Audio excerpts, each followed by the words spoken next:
Hace unos años Héctor comenzó a sentir síntomas de cansancio y fatiga que lo derivaron a la consulta de la nefróloga del Hospital Regional Coyhaique, donde le detectaron problemas renales. Bueno, ella detectó al tiro que ya estaba en una etapa 3, una insuficiencia renal terminal o crónica. Posterior a eso ya tuve que entrar a diálisis. Viajar fuera, en mi caso a Santiago, a instalarme un catéter peritoneal para poder dializarme y de esa manera seguir viviendo. Y ahí empezar a pensar en un futuro trasplante.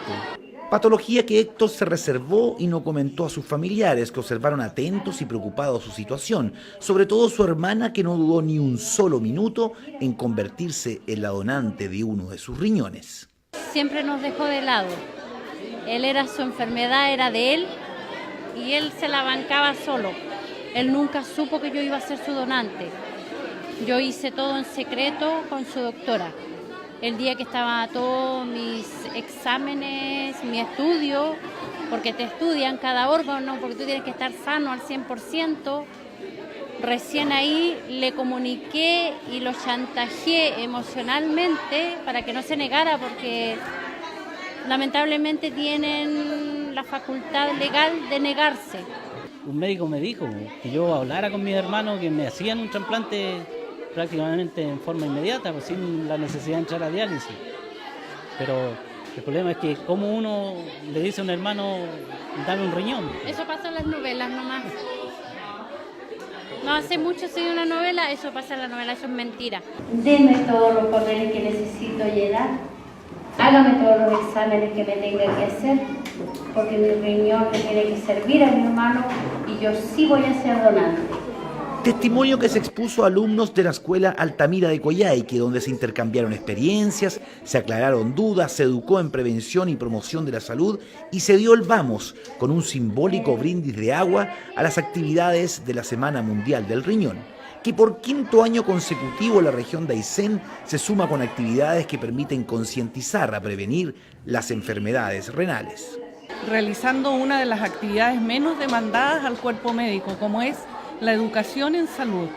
Con esta faceta nosotros podemos prevenir y actuar directamente sobre una de las patologías, como es la enfermedad renal, que es una enfermedad silenciosa y que si nosotros no tenemos un buen nivel de educación, podríamos llegar tarde.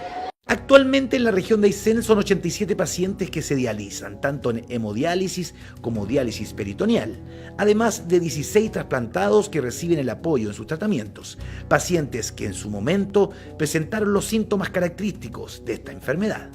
Los síntomas más extremos son la inapetencia fundamentalmente y el asco que sienten por los alimentos, que es producto de la uremia, de la toxicidad en la sangre. Pero síntomas que también pueden ser secundarios a la anemia que se genera por la insuficiencia renal, que es decaimiento, palidez o un tinte amarillento en la piel, producto también de los tóxicos. Pero como le digo, esos son síntomas inespecíficos que se denominan desde el punto de vista médico. A medida que ellos comienzan el tratamiento, se produce un proceso que se llama el duelo, que es el aceptar el tema de la enfermedad, el entorno, su familia, porque es un cambio totalmente drástico de vida.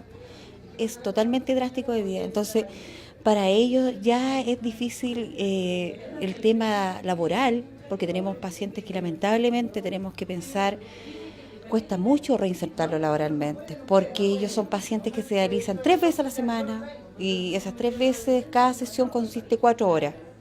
Y más el trayecto, el hecho de entrar a la diálisis 1 hora más, le agregamos 5 horas.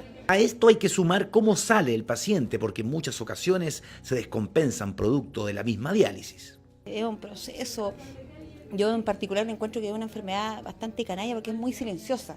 No es una enfermedad que los pacientes tengan síntomas previos como dolores, porque arraigado el tema de la hipertensión con la diabetes, en conjunto son los que disminuyen la función renal. Y bien lo sabe la señora Emelita, que hace un año está en tratamiento.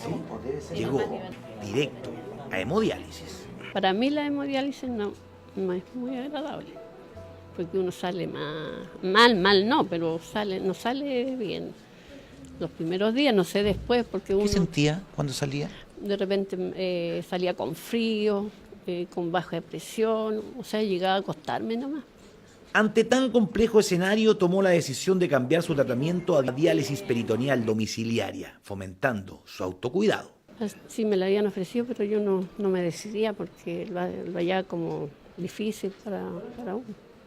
Como de aprender, de poder hacerlo solo. Claro, y no, pues no es así, uno acá le enseñan todo y va lista para hacer su... Para tener un autocuidado en casa. Claro, y hay que tenerlo con mucho cuidado, ser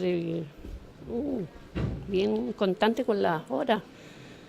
Si a uno le dijeron ya 8 horas, las 8 horas tienen que ser.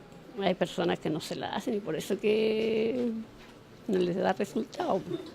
Contrasta con la hemodiálisis, en donde hay una máquina que limpia la sangre, la devuelve limpia, la tóxica la saca, la devuelve limpia y se hace a través de una arteria, ¿cierto? Mientras que en el caso de la diálisis peritoneal es un catéter que está permanente a nivel del peritoneo, es decir, del abdomen, de la guatita de la persona, en donde ese catéter que está permanentemente ahí, se le ingresa un líquido limpio y ese líquido limpio absorbe los tóxicos y se desecha a través del mismo catéter. Como ser, ya me conecto y yo no puedo salir a ninguna parte, no puedo desconectarme, porque si no después se infectan esas cosas. ¿Y cómo queda de salud después? Bien. No es como la otra diálisis, sale uno mareado, no sé, es distinto. Diversos escenarios frente a una patología que también ha traído consigo en la región una serie de logros sectoriales en torno a esta enfermedad que han permitido dar una mejor calidad de vida a los usuarios del sistema público de salud. Entre ellos, la creación de la unidad de diálisis en Puerto Aysén, que evitó los rutinarios y agobiantes viajes de pacientes de la porteña ciudad a la capital regional.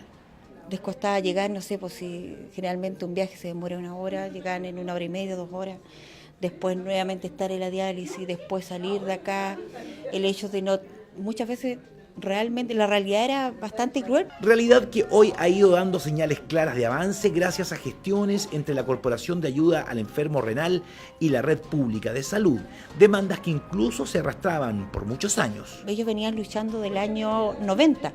Para lograr conseguir una colación intradiálisis, que la colación intradiálisis es la colación que se da cuando las personas se están dializando y que eso faculta para que la persona generalmente no se hipotense, no se le baje la presión, no se descompense cuando sale de su diálisis, termina de dializarse. Muchas veces, antiguamente pasaba, que el paciente con la baja de azúcar que sale se descompensaba y se le bajaba la presión, el pulso y el paciente salía de su diálisis y se desmayaba. Y esta colación no es solamente una medida de confort para el enfermo, es un plus en otros aspectos. Los enfermos tienen malnutrición generalmente de base y además riesgo de hipotensión o de tolerar mal el procedimiento. Testimonios y casos de personas que hoy son usuarios de la Red Pública de Salud y que en estos días han ido concentrando sus energías en contar sus experiencias y concientizar de la importancia del fomento de estilos saludables en esta Semana Mundial del Riñón.